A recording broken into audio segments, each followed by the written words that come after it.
Friends আসসালামু আলাইকুম। সকালের নাস্তায় ভেরিয়েশন আমরা সবাই পছন্দ করি, তারই ধারাবাহিকতায় আজ আপনাদের সাথে শেয়ার করব দারুণ স্বাদের আলু ডিম দিয়ে তৈরি সকালের চমক লাগানো নাস্তা। আশা করছি আমার এই ভিডিও আপনাদের কাছে ভালো লাগবে। ভালো লাগলে প্লিজ আমার চ্যানেলটি সাবস্ক্রাইব করবেন আর পাশে থাকা বেল আইকনটি টাচ করবেন নতুন নতুন রেসিপির জন্য। আমি দুটো বড় সাইজের আলু নিয়ে নিয়েছি। এই আলুগুলোকে ওপরের খোসাটা ছাড়িয়ে ভালোভাবে ধুয়ে টুকরো করে নিতে হবে। ধুয়ে নিয়ে এখন আমি প্রথমে আলুটাকে দুভাগ করে নিচ্ছি, লম্বালম্বিভাবে দুভাগ করে আবারও মাঝখান থেকে আমি দুভাগ করে নিয়েছি আর এরকম পাতলা পাতলা স্লাইস করে নিচ্ছি।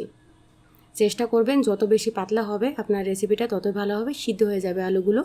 আর এই আলু টুকরোগুলোকে এখন ভালোভাবে ধুয়ে নিতে হবে। ধুয়ে নেওয়ার পরে 1 চা চামচ পরিমাণ লবণ আমি দিয়েছি আর হাত দিয়ে আলতোভাবে আলুর গায়ে মেখে নিয়েছি। লো আছে একটা প্যান বসিয়ে আমি এখানে 3/4 কাপ পরিমাণ তেল নিয়ে নিয়েছি আর তেলটা হালকা গরম হয়ে আসার পরে আলুগুলোকে এর মধ্যে ছেড়ে দিচ্ছি। দেওয়ার পরে হাতল দিয়ে একটু তেলের মধ্যে আলুগুলোকে ডুবিয়ে দিলাম। 15 মিনিট পর্যন্ত আমাকে এই প্রসেসটা করে রাখতে হবে। আলুগুলো লো আছে যেন সিদ্ধ হয়ে যায়। হালকা কালারটা চেঞ্জ হয়ে আসলে এর মধ্যে আমি 3/4 কাপ পেঁয়াজ কুচি দিয়ে দেব।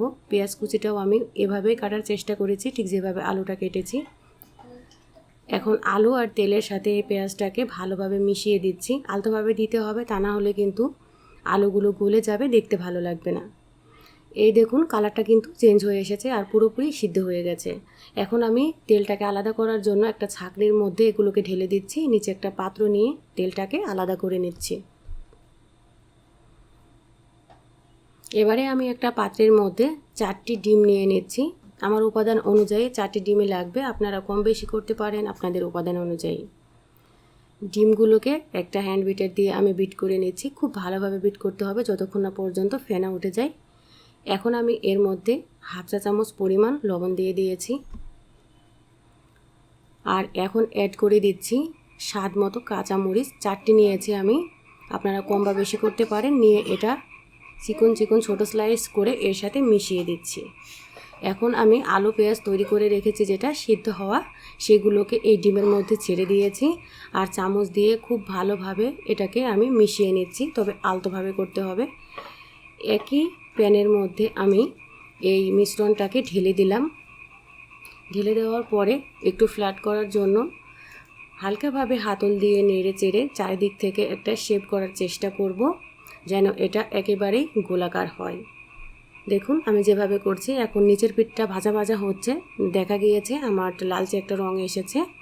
এটাকে উল্টিয়ে দেওয়া খুব টাফ, তাই আমি এই পদ্ধতি করেছি। একটা ফ্ল্যাট প্লেট নিয়েছি আর এরকম প্যানের ওপরে রেখে এটাকে উল্টিয়ে দিয়েছি। দেখুন ভালোভাবে নেমে এসেছে।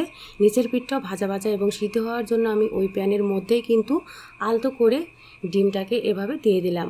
এখন আগের মতোই আমি নিচের পিঠটাও এরকম কালার করে ভেজে নেব, সেই জন্য আমার 5 মিনিট সময় লাগবে।